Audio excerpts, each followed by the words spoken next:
Get out of that seat, kid. My son needs it more than you. The woman snapped, yanking Marcus's backpack off the leather cushion and tossing it aside. Passengers pretended not to notice, unaware that the quiet 8-year-old she humiliated was the son of a billionaire whose single phone call could stop the entire flight in its tracks. Around them, the first-class cabin of Flight 1372 from Atlanta to San Francisco buzzes with pre-departure activity. But for Marcus, time slows to a crawl. The flight attendant glances between the boy's boarding pass and the blonde woman's determined face, hesitation evident in her pursed lips. "Ma'am, I understand your concern, but the system shows this seat is assigned to this young passenger." The woman, expensive pearls catching the cabin light, tailored blazer suggesting corporate success, leans closer. "Look at him. He's clearly lost. There must be some mistake. My son needs this window seat because of his anxiety." Marcus feels his throat tight and words trapped as effectively as he feels trapped in this humiliating moment. His father, Solomon, is still in the terminal, finishing an emergency call with the governor. No one else knows who they are. Not yet. Hey everyone, if you're enjoying this story, please subscribe to our channel and comment where you're watching from. Now back to our story. The flight attendant's uncertain gaze darts between them. "Let me see if we can sort this out," she says, reaching for Marcus's boarding pass. The woman's son, roughly 13, with the same blonde hair, already slides into the disputed seat, sprawling with entitlement. Marcus feels something unfamiliar building in his chest, not just embarrassment, but a slow-burning anger. He wants to speak up to explain that his father owns more aircraft than this entire airline operates, that the Solomon name adorns buildings in 12 major cities. But the words won't come. Instead, he reaches for his phone, the latest model custom-designed with security features most government officials don't possess. His thumb hovers over his father's contact. One call, that's all it would take. But something stops him. A memory of his father's words just that morning. True power isn't about forcing people to see you. It's about choosing when to be seen. The flight attendant turns away, murmuring into her handset. The blonde woman smiles triumphantly at her son, who has already pushed Marcus' backpack further away with his foot. The other first-class passengers pretend not to notice, burying their awareness in magazines and pre-flight cocktails. Marcus stands alone in the aisle, 8 years old and already intimately familiar with how invisible he can be made to feel despite his family's wealth. But to understand how we got here, how an 8-year-old billionaire's son found himself displaced and diminished in first class, and why what happens next will change everyone on this flight forever, we need to go back. Back to breakfast this morning in the Solomon penthouse, where Marcus's father, Elijah Solomon, self-made tech billionaire, and the most influential black venture capitalist in America, was teaching his son about power, legacy, and the world that would never quite see him clearly. Dawn breaks over Atlanta, golden light spilling through the floor to ceiling windows of the Solomon penthouse. The sprawling residence occupies the top 3 floors of the gleaming Solomon Tower, its sleek modern interior warmed by African art and family photographs. In the main kitchen, one of 3 in the residence, Elijah Solomon stands at the marble island, making breakfast himself despite the household staff waiting discreetly in the wings. At 52, Elijah moves with the deliberate precision of a man accustomed to creating exactly what he wants in the world. His close-cropped, salt-and-pepper hair and trim beard frame, intense eyes that have stared down corporate boards and government officials alike. He wears a simple black t-shirt that probably costs more than most people's entire wardrobes, though nothing about him broadcasts his wealth. He doesn't need to. Power, real power, speaks in whispers. "Pancakes or waffles, Marcus?" he asks, glancing toward his son, who sits at the breakfast bar, small legs dangling from the high stool. Marcus wears pressed khakis and a button-down shirt already dressed for their flight. "Waffles, please," Marcus replies, eyes never leaving the advanced tablet where he's reviewing his latest coding project. At 8, Marcus Solomon displays the focused intensity of his father, a quality that both impresses and occasionally worries Elijah. Childhood should have more space for play, but Marcus, having lost his mother to cancer 3 years ago, seems determined to grow up as quickly as possible. Elijah pours batter into the waffle iron. the familiar hiss and aroma filling the kitchen. "Tell me about your project," he says, leaning against the counter. Marcus looks up, his expression brightening. "I'm building an app that helps kids find other kids who like the same books. It uses an algorithm to match reading preferences and suggests meeting at local libraries." His voice quickens with enthusiasm. Patterson says, "Lots of kids in my class feel lonely during reading time, so I thought this could help." Elijah feels the familiar swell of pride mixed with something heavier. The weight of protecting this brilliant, compassionate boy in a world that won't always see his brilliance first. That's excellent thinking, Marcus. Technology should connect, not isolate. You're seeing a need in creating a solution. The waffle iron beeps, and Elijah serves his son breakfast, adding fresh berries from their rooftop garden. As Marcus drizzles maple syrup carefully over his waffle, Elijah's phone buzzes. He glances at it, frowning slightly. "Dad." Marcus's perceptive eyes miss nothing. "Is it about the investment meeting in San Francisco?" Elijah smiles, tucking his phone away. "Nothing for you to worry about. The governor wants to discuss the new tech education initiative before we leave." He sits beside his son, placing a hand gently on his shoulder. "What's our agreement about this trip?" Marcus straightens, reciting, "This is a business trip, not vacation. I'll observe, learn, and only speak when appropriate. I represent the Solomon name." "And what does the Solomon name mean?" Elijah asks, their morning ritual continuing. "Excellence, integrity, purpose," Marcus recites, then adds with a small smile. "And really cool robots," Elijah laughs, the sound warming the modern kitchen. "The robots are just tools, son. It's the minds behind them that matter." His expression grows more serious. "Marcus, today you'll be sitting in meetings with people who run some of the biggest companies in the world. Some of them won't expect to see an 8-year-old boy there. Some might not think you belong." Marcus nods, his young face solemn, like at school sometimes. Elijah feels the familiar twinge.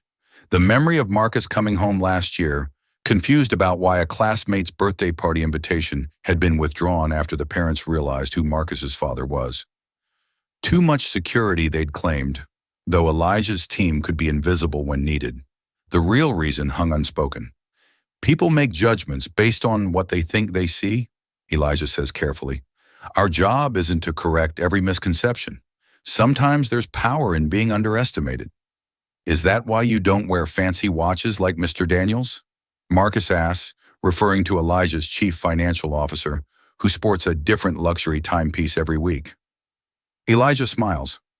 "Harrison needs his watches. I don't," he taps his temple. "True power isn't about what you display. It's about what you know, who you know, and when to reveal either." Marcus considers this, cutting his waffle into precise squares. "Is that why we're flying commercial today, even though we have planes?" "Very observant," Elijah nods approvingly. "What would happen if we arrived in our jet?" Marcus thinks everyone would know we're coming. It would be in the business news. Exactly. And sometimes it's better to move quietly. Today we're just 2 passengers, nothing special. Marcus smiles mischievously. "Except we're in first class." Elijah laughs. "Well, I didn't say we needed to be uncomfortable to be discreet." Their breakfast continues, the conversation shifting to Marcus' school projects and the San Francisco meetings. Elijah's assistant, Ayanna Williams, arrives as they finish, her efficient presence immediately organizing the day ahead. At 35, Ayanna has worked with Elijah for a decade, rising from executive assistant to become chief of staff for all Solomon Enterprises. Her twisted locks are pulled back in a professional style, her charcoal suit impeccably tailored. "The governor's calling in 5, she informs Elijah, handing him a tablet with briefing notes.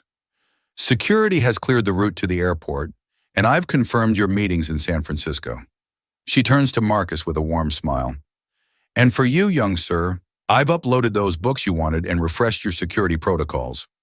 "Thanks, Miss Williams," Marcus replies, his formality making her chuckle. "Your father has the governor and 2 senators calling this morning. I have a conference call with Tokyo. Who are you speaking with today?" she teases. "Just my coding teacher, but she's very important." Marcus answers seriously. Anna nods with equal seriousness. "Indeed, she is. Future builders deserve our full attention." Elijah's phone buzzes again. That's the governor. Marcus, finish breakfast and make sure your bag is ready. Miss Williams will help you, and I'll meet you downstairs in 20 minutes.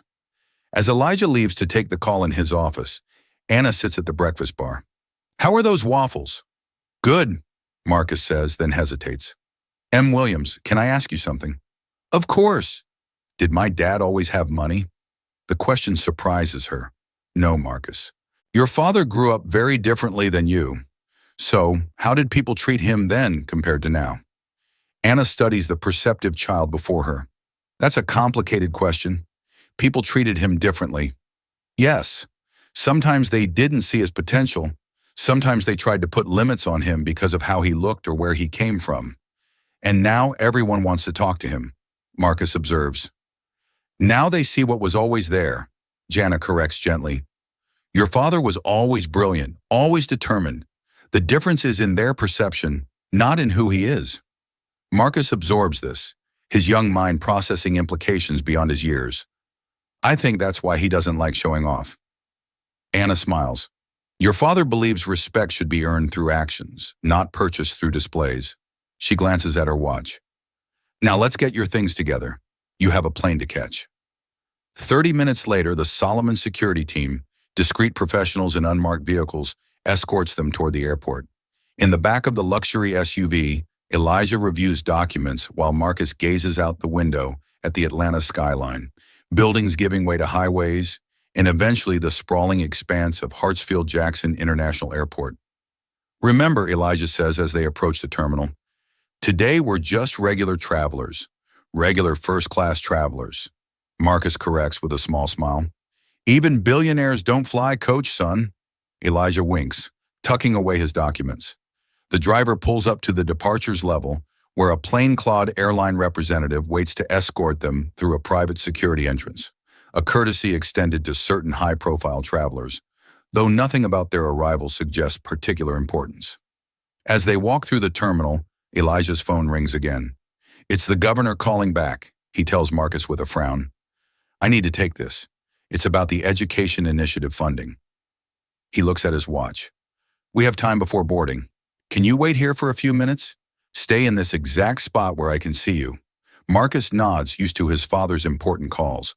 The terminal bustles around them, travelers rushing to gates, announcements echoing overhead. Elijah steps just a few feet away, phone to his ear, his back to the window, but positioned to keep Marcus in his peripheral vision.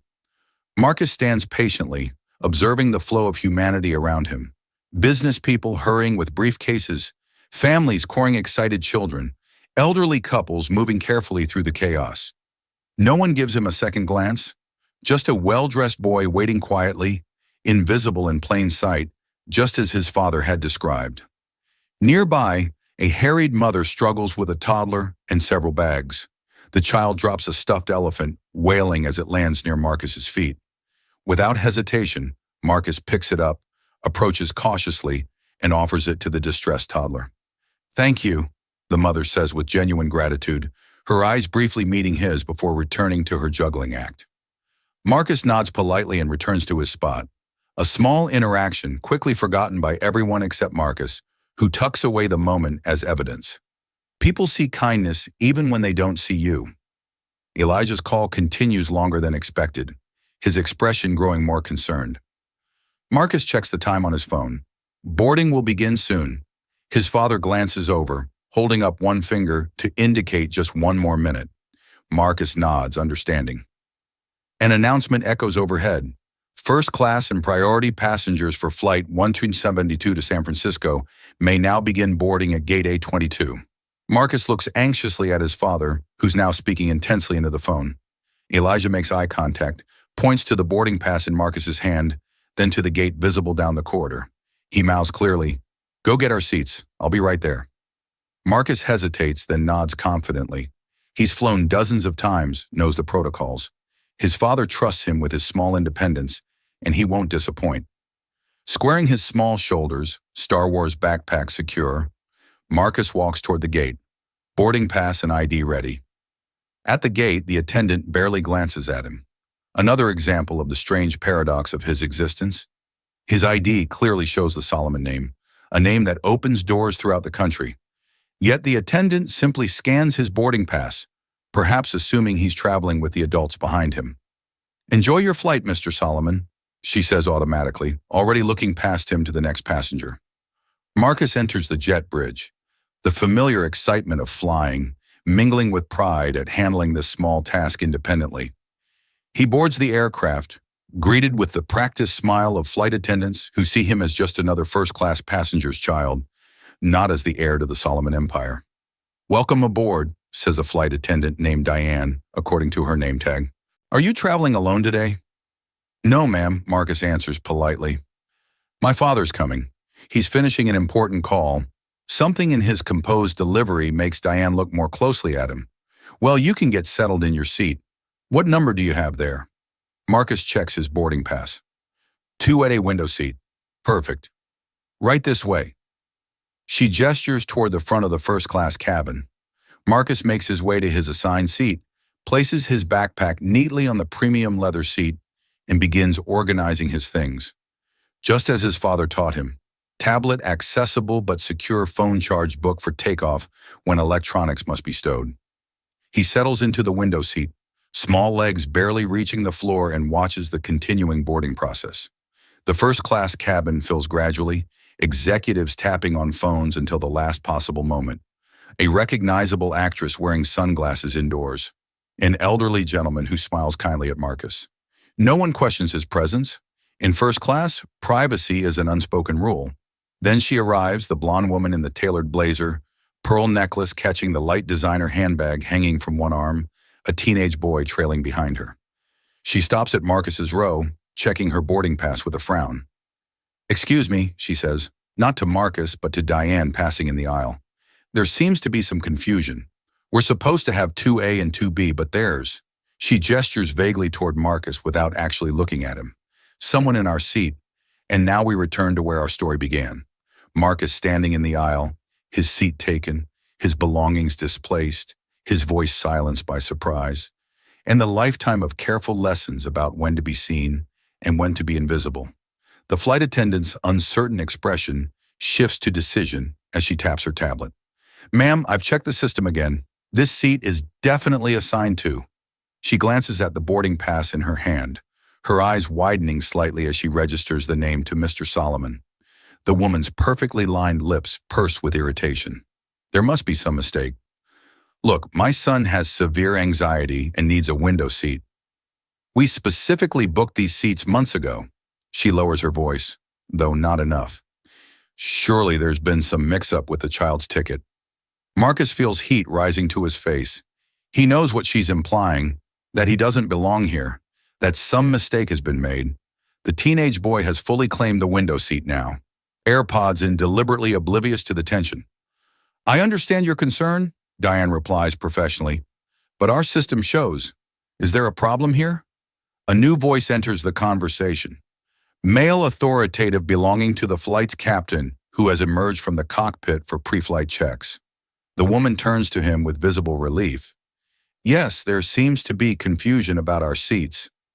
My son and I booked 2A and 2B, but there's been some mix-up." The captain, an older white man with silver hair visible beneath his cap, surveys the situation. His gaze falls on Marcus standing silently in the aisle, then shifts to the boy in the disputed seat. "Let me see the boarding passes," he says, extending his hand. Marcus offers his pass without hesitation. The woman fumbles in her purse before producing 2 boarding passes. The captain examines them carefully. "Ma'am, your passes show seats 4A and 4B, not 2A and 2B. The woman's confidence falters momentarily before she recovers. "That can't be right. We specifically requested front row window seats because of my son's anxiety. There must have been a system error." Marcus stands perfectly still, his father's teachings echoing. Sometimes there's power in being underestimated. Sometimes it's better to observe than engage. The captain looks again at Marcus's boarding pass, his eyes lingering on the name. A subtle shift occurs in his demeanor, a straightening of his already straight posture, a new alertness in his eyes. "Young man," he addresses Marcus directly, "is someone traveling with you today?" Before Marcus can answer, a new presence fills the space behind him. Elijah Solomon stands in the aisle, his quiet authority immediately changing the dynamic of the confrontation. He places a protective hand on Marcus's shoulder. "Is there a problem with my son's seat?" Elijah asks, his voice calm, but carrying an unmistakable edge. The captain's expression confirms what Marcus already suspected. He recognizes Elijah Solomon. Few in the business world wouldn't. "Mr. Solomon," the captain says with newfound difference. "No problem at all. There seems to be some confusion about seating assignments." The blonde woman turns, her eyes widening as she takes in Elijah's presence. Recognition dawns slowly, followed by visible discomfort. "My son's seat." Elijah continues evenly, which appears to have been reassigned without authorization. The teenage boy, sensing the shift in atmosphere, finally removes one AirPod and looks up. The woman places a hand on her son's shoulder, suddenly eager to resolve the situation. "Tyler, honey, there's been a mistake with our seats. We need to move to row 4. The boy, Tyler, scowls. "But you said now, Tyler." She cuts him off, her composure cracking. Elijah's expression remains impassive, but his eyes convey volumes as they meet the woman's gaze. He doesn't need to speak further. His presence alone has corrected the imbalance. As Tyler reluctantly gathers his things, Elijah turns to Marcus. "Everything all right, son?" Marcus nods, relieved but also processing this swift transformation. How quickly visibility can change when context shifts. The woman and her son retreat to their assigned seats in row 4, her earlier confidence deflated. Diane, the flight attendant, approaches with visible contrition. "Mr. Solomon, please accept our apologies for the confusion. Can I offer you and your son complimentary beverages once we're airborne?" Elijah nods politely but dismissively as he and Marcus settle into their correct seats. The boarding process continues around them, but the energy has shifted. Now passengers steal glances, whispers circulate. The invisible has become visible. "Dad," Marcus whispers once they're seated. "How did the captain know who you were?" Elijah smiles slightly. "Our name was on your boarding pass and certain names trigger recognition, but the flight attendant saw my pass earlier and didn't react." "Different people notice different things," Elijah replies. "A captain is trained to be more observant." He pauses, studying his son. "How did it feel standing there while they questioned your right to be in this seat?" Marcus considers this carefully. "Small," he finally says, "but also I remembered what you said about choosing when to be seen." Pride flickers across Elijah's face. "And you chose patience, wisdom beyond your years." He glances toward row 4, where the woman studiously avoids looking their direction. "There are different kinds of power, Marcus. What just happened was the most obvious kind. Recognition, reputation. But don't underestimate the power of observation. While you stood there, what did you learn?" Marcus thinks that people make assumptions that the woman lied about her boarding pass, that she thought she could just take what wasn't hers. "And why do you think she believed that would work?" The question hangs between them as the final boarding announcements are made. Marcus looks out the window at the tarmac, considering his answer carefully. "Because," he says slowly, "she's used to people believing her instead of believing." He trails off. Instead of believing an 8-year-old black boy, Elijah finishes quietly. No matter how well-dressed or well-spoken that boy might be, he adjusts Marcus' seatbelt with paternal care. "The world will present you with these moments, son. Your response to them will define your character more than any wealth or achievement ever could." The aircraft begins pushing back from the gate, the familiar safety demonstration beginning. But the morning's events have already provided Marcus with a different kind of safety briefing. One about navigating spaces where assumptions and biases operate as powerfully as any written rule.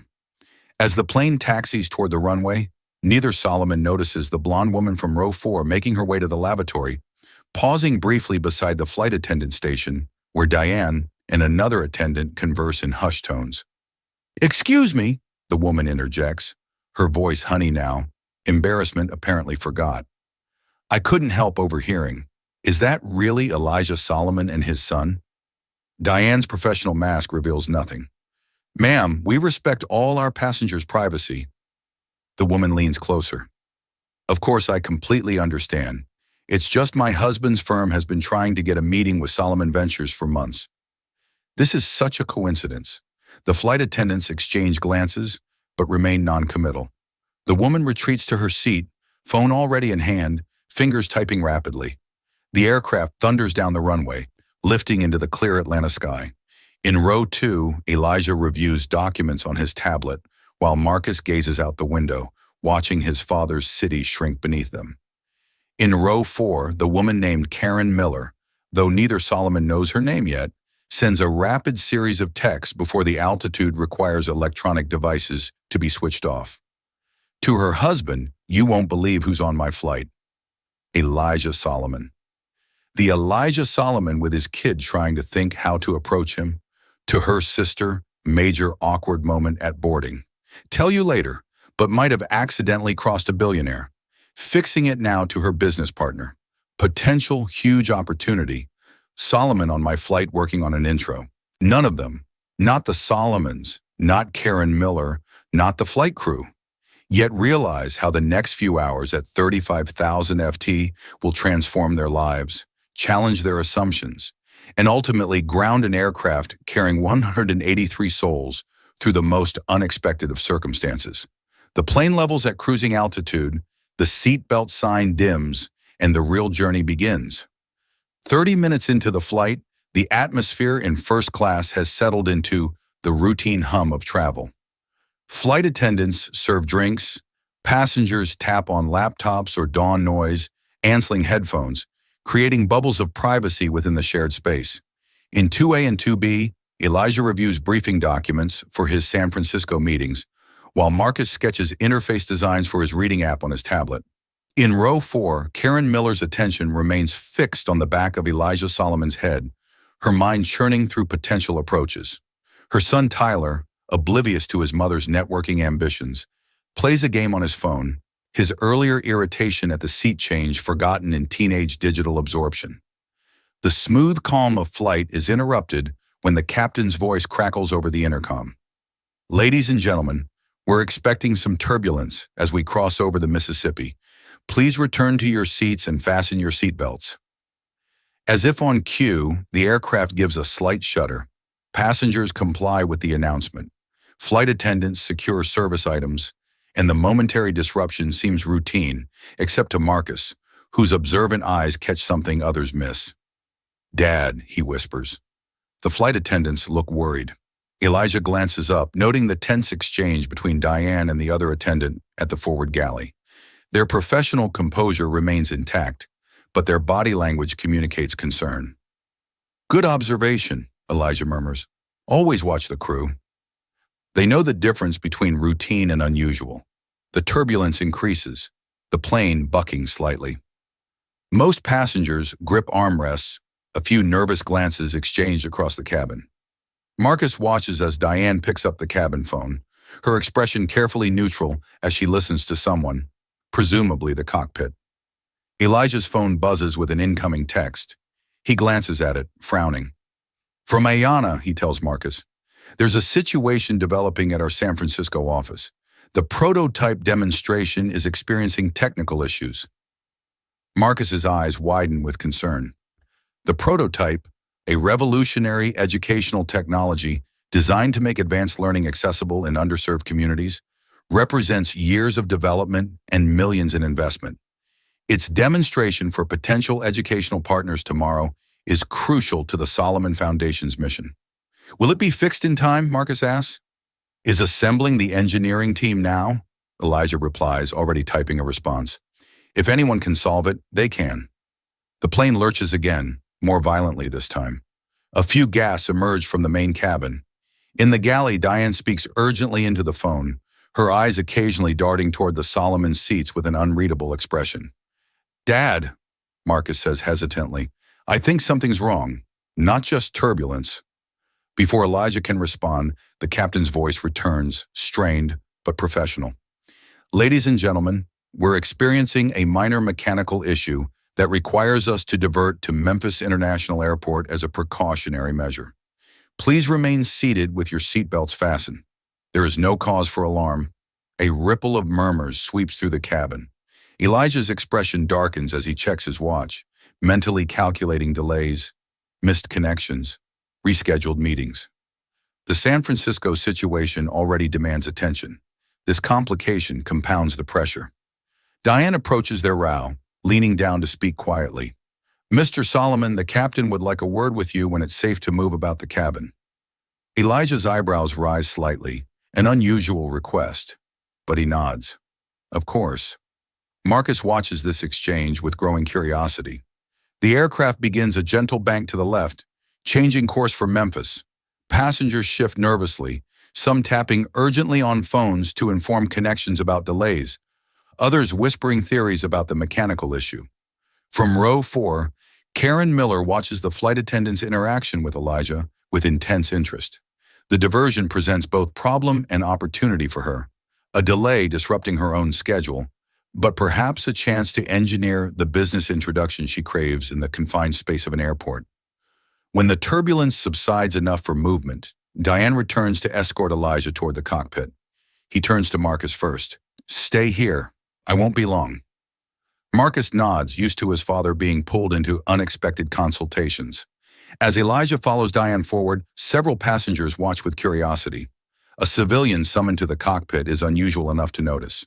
In Elijah's absence, Marcus continues working on his app design, but his attention repeatedly drifts to the interactions around him. 2 rows back, Karen Miller has abandoned all pretense of not watching her neck crane to track Elijah's movements. When she notices Marcus looking her way, she offers a smile too bright to be sincere. "Your father is Elijah Solomon, isn't he?" she asks, leaning slightly into the aisle. "I thought I recognized him. My husband's firm has been following his work for years." Marcus remembers his father's teachings about such moments. He offers a polite but non-committal nod, neither confirming nor denying. "Such a brilliant investor," she continues, undeterred by his minimal response. "The way he transformed that failing tech company, Nexus Systems, wasn't it simply visionary?" She pauses, clearly expecting Marcus to engage. "My dad says, good investments are about seeing potential others miss." Marcus finally offers the response measured and mature beyond his years. Karen's smile widens. "So articulate, you must be very proud of your father. I'm Karen Miller, by the way. My husband is Jeffrey Miller, managing partner at Westlake Capital. The name carries weight in financial circles. Not Solomon-level influence, but significant." Marcus recognizes it from conversations overheard in his father's home office. "Nice to meet you, Miss Miller," he replies simply. Karen seizes this small opening. "Perhaps when we land, given this unfortunate delay, you and your father might join us for lunch. I'm sure Jeffrey would love to connect once he hears about this coincidence." Before Marcus can respond, the cockpit door opens and Elijah emerges, his expression grave as he confers with the captain in the threshold. Their conversation, though inaudible to the cabin, appears intense. The captain nods several times, looking relieved as Elijah speaks. Diane approaches Karen, professional but firm. "Ms. Miller, please return to your seat and fasten your seatbelt. We're beginning our descent into Memphis." Karen retreats, but her eyes remain fixed on Elijah as he returns to his seat beside Marcus. Other passengers watch too, sensing something beyond routine in this interaction between captain and passenger.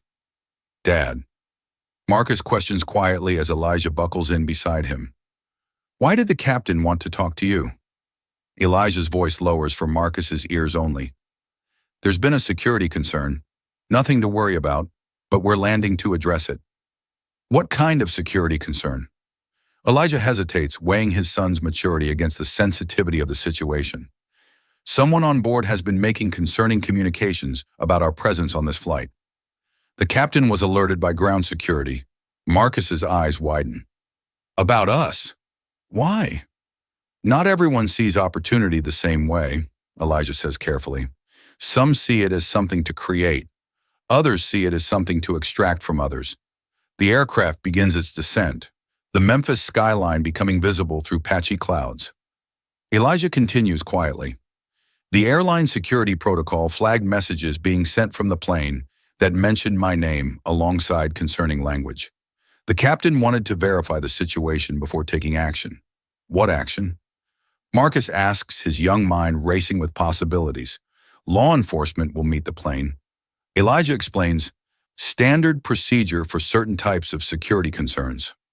Marcus processes this information, his gaze unconsciously drifting toward row 4, where Karen Miller now appears engrossed in a magazine, her earlier networking eagerness replaced by studied nonchalance. Ms. Miller was asking about you, Marcus informs his father. She wanted us to have lunch with her husband when we land. A knowing expression crosses Elijah's face. Did she now? He doesn't look back toward row 4. Doesn't need to. And what did you tell her? Just that you say good investments are about seeing potential others miss, Marcus recites. Elijah smiles with quiet pride. Perfect response. Polite but non-committal? His expression grows more serious. Marcus, when we land, things might happen quickly. Stay close to me. Don't engage with anyone unless I indicate it's okay. The plane continues its descent, the cabin quiet with the collective tension of unexpected diversion. Through the window, Memphis International Airport comes into view, an unplanned detour reshaping everyone's day. What no one yet realizes is how this diversion will expose layers of assumption, ambition, and prejudice among the passengers of Flight 11372. As the wheels touch down on Tennessee tarmac, the real turbulence is only beginning. The aircraft touches down on the Memphis runway with a firm jolt, brakes engaging as it decelerates. An automated announcement welcomes passengers to Memphis International Airport, apologizing for the unscheduled diversion and promising updates as soon as possible. Captain Robert Thornton's voice follows, his practiced calm carrying a subtle edge. Ladies and gentlemen, we've landed safely in Memphis. Please remain seated with your seatbelts fastened until we reach our designated gate.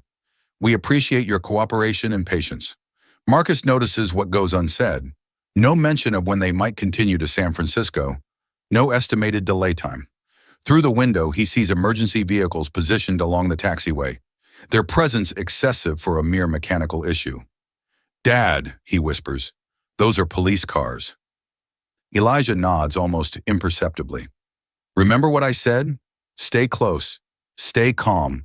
The plane taxis slowly toward the terminal, passengers growing increasingly restless with uncertainty. Phones emerge despite the standing prohibition, people texting frantically about delays and missed connections. In row 4, Karen Miller's composure has visibly fractured, her perfectly manicured fingers drumming anxiously on her armrest as she whispers urgently to her son. When the aircraft finally stops at the gate, the captain makes another announcement. Ladies and gentlemen, we'll be deplaning shortly. Due to our unscheduled arrival, we ask for your patience as ground staff prepares for our disembarkation. Please remain seated until further instructions. Minutes tick by intense silence. Flight attendants confer in hushed tones at the galley. Finally, the aircraft door opens, but instead of the jetway greeting, uniformed police officers board the plane, followed by airport security personnel. Their purposeful entrance sends a ripple of alarm through the cabin. The lead officer, a stocky man with a Memphis PD badge visible on his chest, confers briefly with the captain and flight attendants, who gestured discreetly toward row 4. Marcus watches with wide eyes as realization dawns. Ms. Miller is the security concern. Ms. Karen Miller. The officer approaches row 4, his voice carrying in the hushed cabin. Karen straightens, color draining from her face. Yes. Is there a problem, officer? Ma'am, we need you to gather your belongings and come with us, please. Tyler looks up from his phone, confusion replacing his teenage indifference. Mom, what's happening? Karen's voice rises with indignation. This is absurd. I've done nothing wrong. I demand to know what this is about. The officer remains professionally detached. Ma'am, we can discuss this in private once we're off the aircraft. Please cooperate so other passengers can continue their journey. All pretense of privacy dissolves as the first-class cabin watches this drama unfold. Karen stands gathering her belongings with shaking hands, her earlier confidence replaced by visible fear. This is some mistake. I'm an executive with Miller Partners, my husband. Mom, Tyler interrupts, adolescent bravado crumbling into childish uncertainty. It's fine, honey, she assures him with forced calm. Just a misunderstanding. Come on. As officers escort them toward the exit, Karen's gaze locks briefly with Elijah's. The look that passes between them carries volumes. Her realization, his impassivity. She knows now. Somehow she knows. Once the Millers are escorted off, the captain addresses the remaining passengers. Ladies and gentlemen, we apologize for the disruption. We're working to get you to San Francisco as quickly as possible. For now, please disembark and proceed to gate B14, where our agents will provide further information. The deplaning process begins, conversations buzzing with speculation. Marcus and Elijah wait until most passengers have exited before standing. As they gather their belongings, Captain Thornton emerges from the cockpit, approaching them directly. "Mr. Solomon," he says quietly, "a port security would appreciate a brief statement from you before you continue your journey." Elijah nods. "Of course, Captain, and thank you for your handling of the situation." The captain's weathered face shows relief. "Airline protocols are clear about security threats, sir. I'm just sorry your trip was disrupted." As they follow the captain through the emptied aircraft, Marcus tugs gently at his father's sleeve. "Dad, what exactly did Miss Miller do?"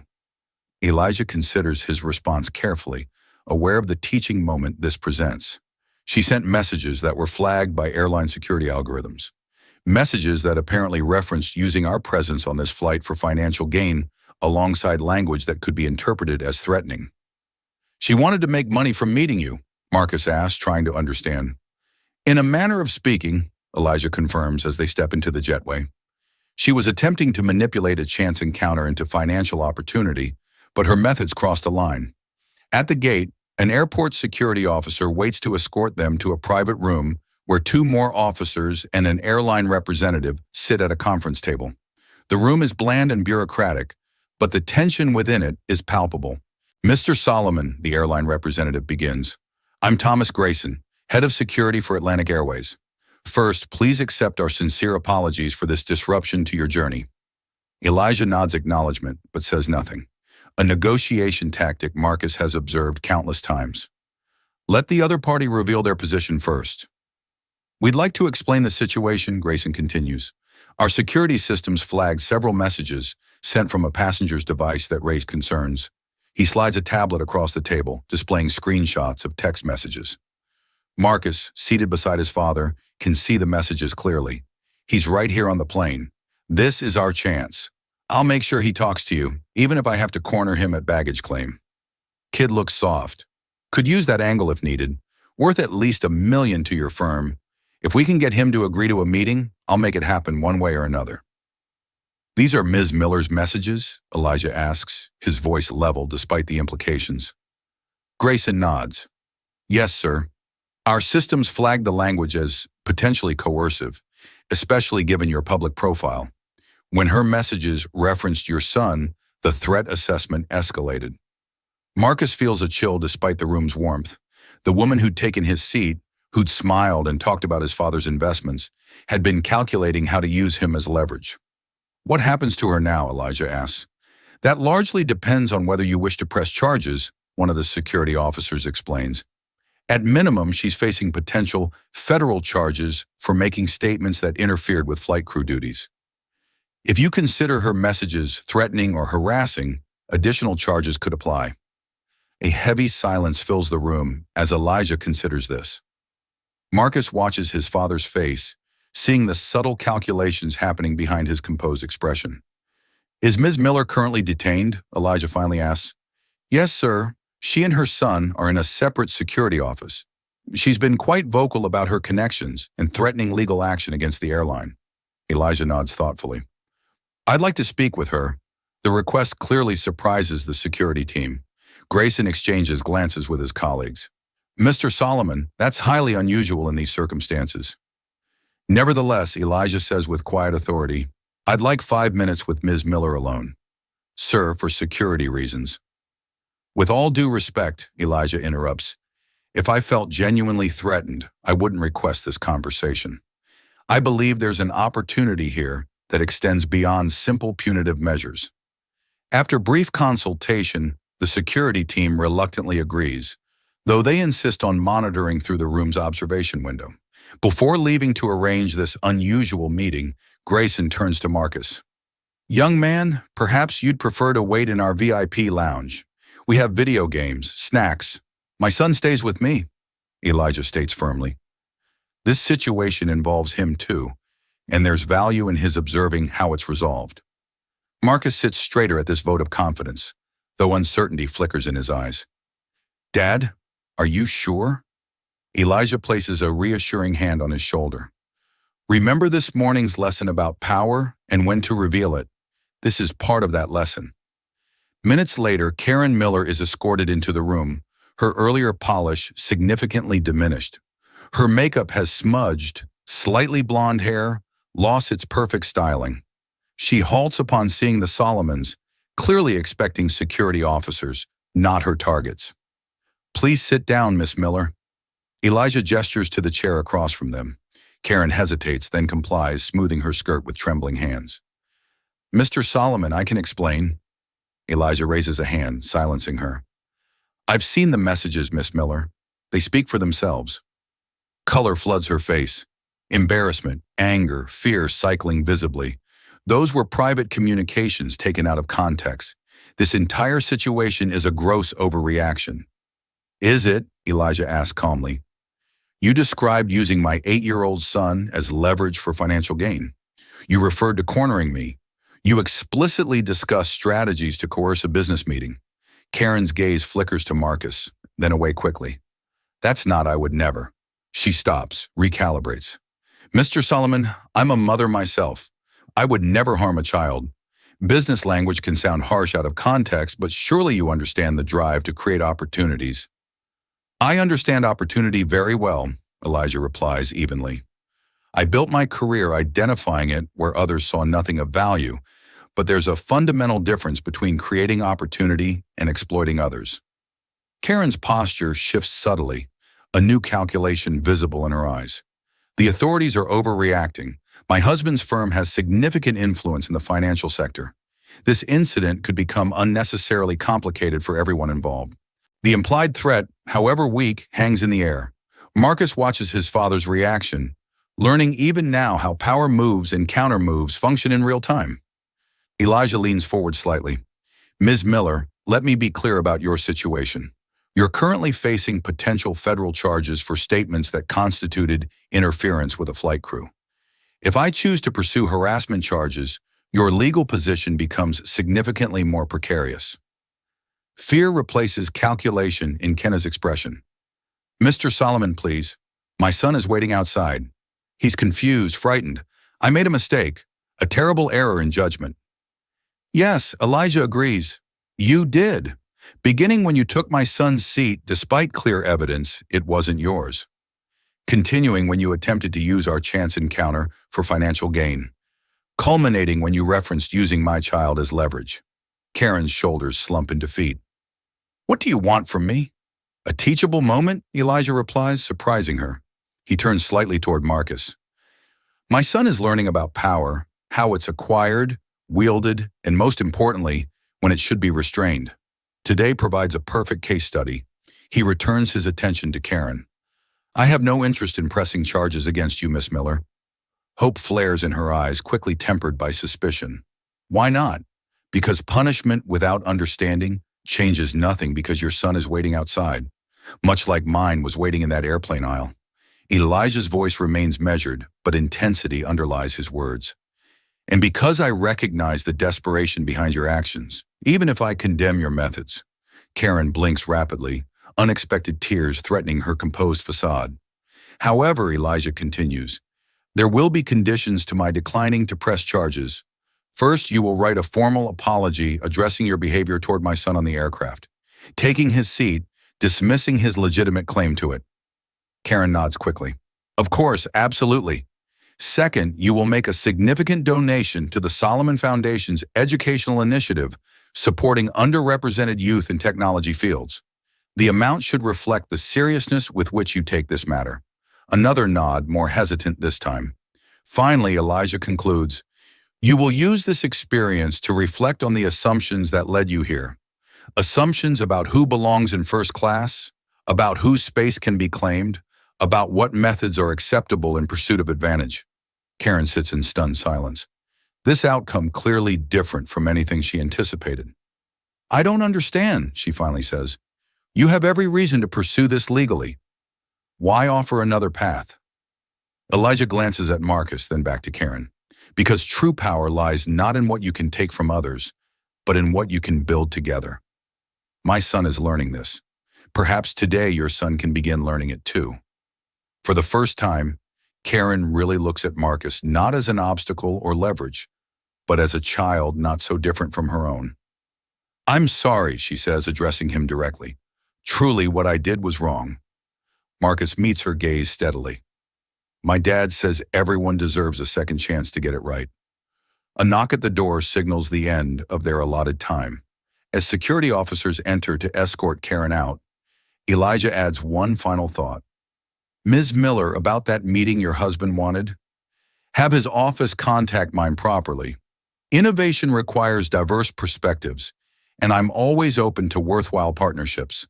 The shock on Karen's face is genuine. After everything, you'd still consider working with us.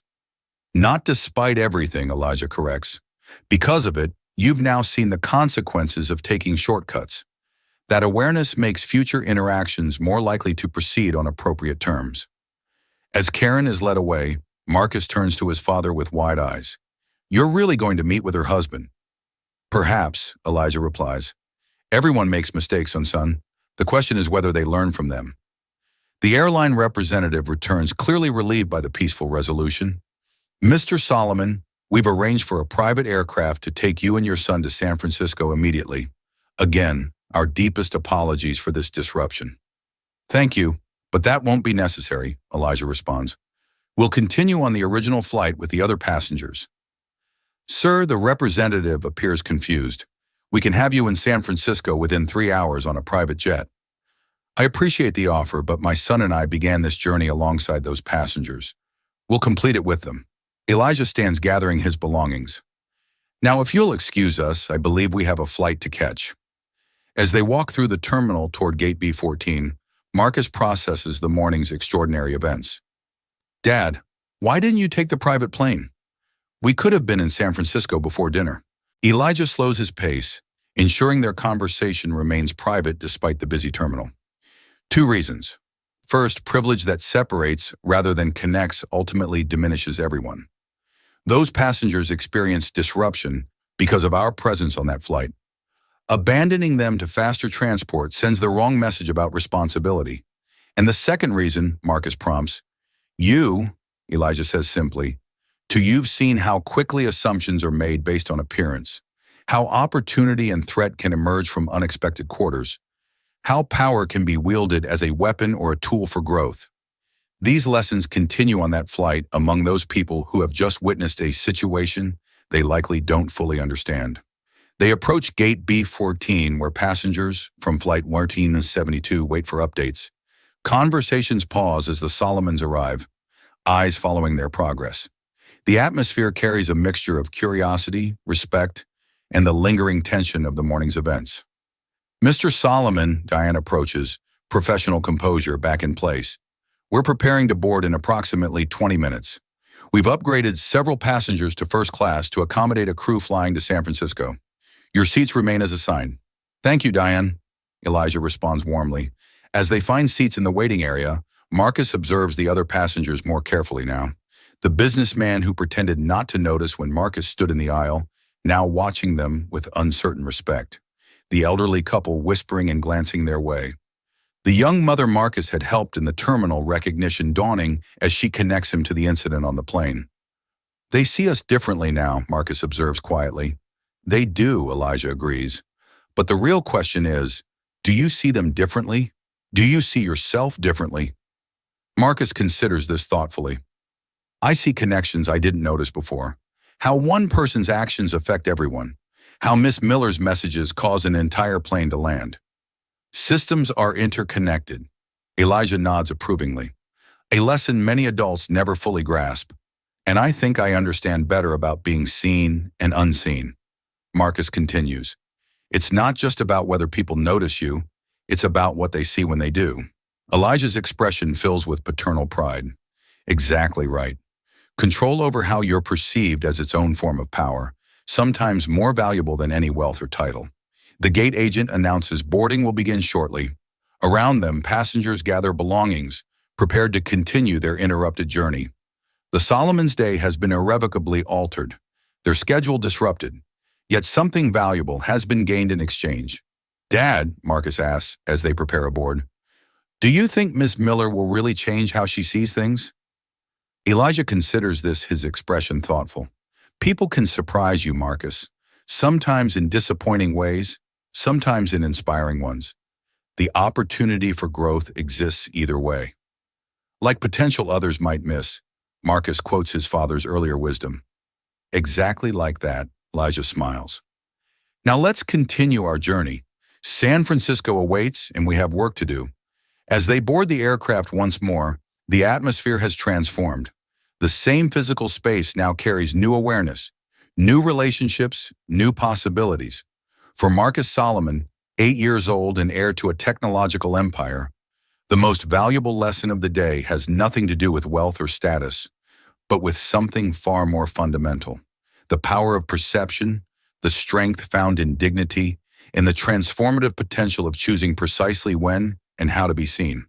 The aircraft climbs once more into clear skies, carrying its passengers westward, each forever changed by the morning's unexpected diversion, though none more profoundly than a young boy who entered the day questioning his place in the world and continues it with newfound understanding of the power he already possesses. If you're enjoying this story, please subscribe to our channel and comment where you're watching from. Now back to our journey. The remainder of the flight to San Francisco passes without incident. Though the atmosphere among the passengers has subtly shifted, conversations occasionally pause as eyes drift toward row 2, where Elijah works steadily on his tablet while Marcus alternates between sketching app designs and gazing out the window at the landscape passing below. The empty seats in row 4 serve as a silent reminder of the morning's drama. Midway through the flight, Diane approaches with a pot of fresh coffee. "More coffee, Mr. Solomon." "Thank you, Diane," Elijah responds, offering his cup. As she pours, he adds quietly, "I appreciate your professionalism throughout today's situation." Diane's carefully neutral expression warms slightly. "Just doing my job, sir. Though I must admit, in 15 years of flying, I've never experienced anything quite like it. Nor have most of the passengers, I imagine," Elijah observes, glancing around the cabin. "No, sir," Diane agrees. "It's created quite the atmosphere." She hesitates, then adds, "Several passengers have asked about what happened. Airline policy prohibits us from discussing security matters." Of course, Elijah nods, understanding. After Diane moves on, Marcus leans closer to his father. "Everyone's curious," he whispers. "People naturally seek narratives to explain disruptions," Elijah replies. "In the absence of facts, they'll create their own. What do you think they're saying about what happened?" Elijah considers this. Some will focus on Miss Miller's removal, speculating about what she did. Others might wonder about our role in the situation. The most perceptive will be connecting various observations: her taking your seat, our conversation with the captain, the security response. "Does it matter what they think?" Marcus asks. "It matters what you think," Elijah responds. "Public perception is like weather, constantly changing and largely beyond your control. Your self-perception is the climate you live in every day." As the flight continues, Marcus notices passengers occasionally approaching their row under various pretexts: retrieving items from overhead bins, visiting the lavatory, stretching legs, each movement providing an opportunity for curious glances or, in some cases, direct interaction. A middle-aged man in a business suit pauses beside their row. "Mr. Solomon, Jim Hargrove, Pinnacle Investments. I just wanted to say I admire your work with educational technology. My firm follows your innovations closely." Elijah offers a polite nod. "Thank you, Mr. Hargrove." "I couldn't help noticing the situation earlier," Hargrove continues, lowering his voice. "Remarkable how you handled it, very measured. Some situations require direct intervention," Elijah responds neutrally. "Others benefit from a more considered approach." Hargrove nods eagerly. "Absolutely. Well, safe travels to you both."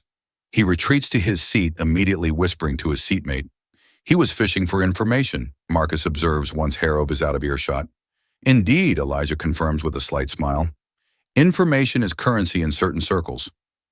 Mr. Harrove hoped to acquire some he could spend elsewhere. The pattern repeats with subtle variations. A woman mentioning a charitable connection to the Solomon Foundation. Another businessman referencing a conference where Elijah had spoken. A retiree simply expressing admiration for Elijah's public philanthropy. Each interaction brief, each carrying undercurrents of curiosity about the morning's events. Marcus watches these approaches with growing understanding of social dynamics he'd previously observed only peripherally.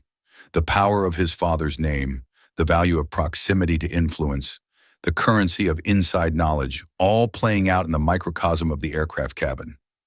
During a quiet moment, Marcus returns to his app design, adding new features based on the day's observations. Elijah notices the changes on his screen. "You've added something new," he comments, studying the interface. Marcus nods. "A safety alert system. If a kid feels uncomfortable or excluded during reading time, they can send a private message to the teacher." Elijah's expression softens with pride. "Taking your experiences and transforming them into solutions for others." "That's exactly right, Marcus. I was thinking about how it felt standing in the aisle," Marcus explains. "If Ms. Miller hadn't taken my seat, if the flight attendant had been more certain if other passengers had spoken up, things might have been different." "Systems require multiple failure points before harm occurs," Elijah agrees, "and multiple intervention points to prevent it." Their conversation is interrupted by the captain's announcement of their initial descent into San Francisco. Outside the window, California sunshine illuminates the landscape below, a stark contrast to the Atlanta morning that now seems days rather than hours past. As the aircraft begins its approach, Elijah receives another text from Iana. "Engineering team has identified the prototype issue. Solutions in progress, but deadline tight. Media already gathering at tomorrow's demonstration.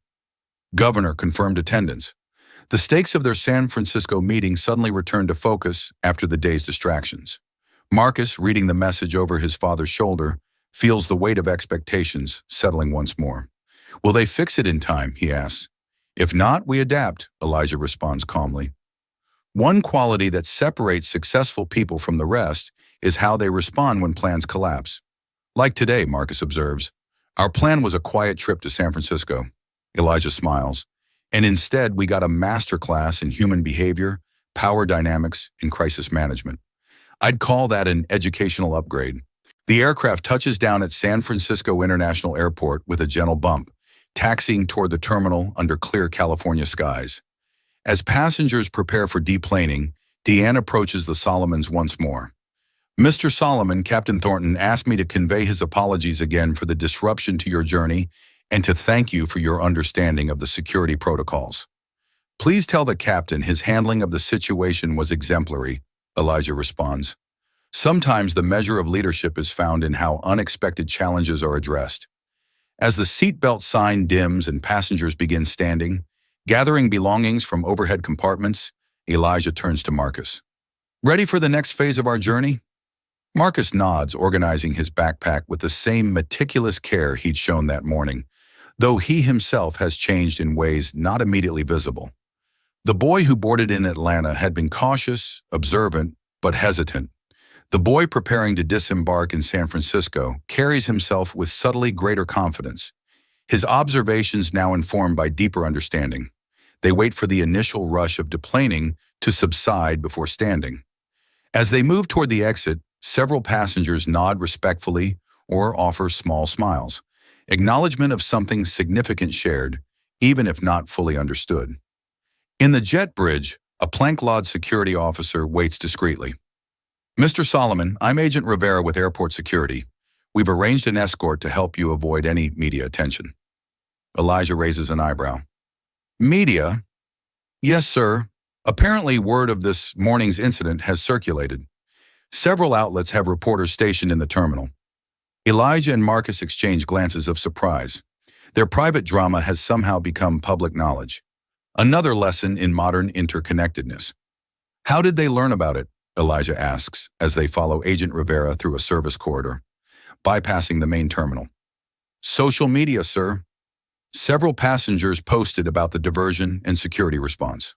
Once your name was mentioned, interest escalated quickly as they navigate the back channels of the airport." Marcus absorbs this final lesson of their journey.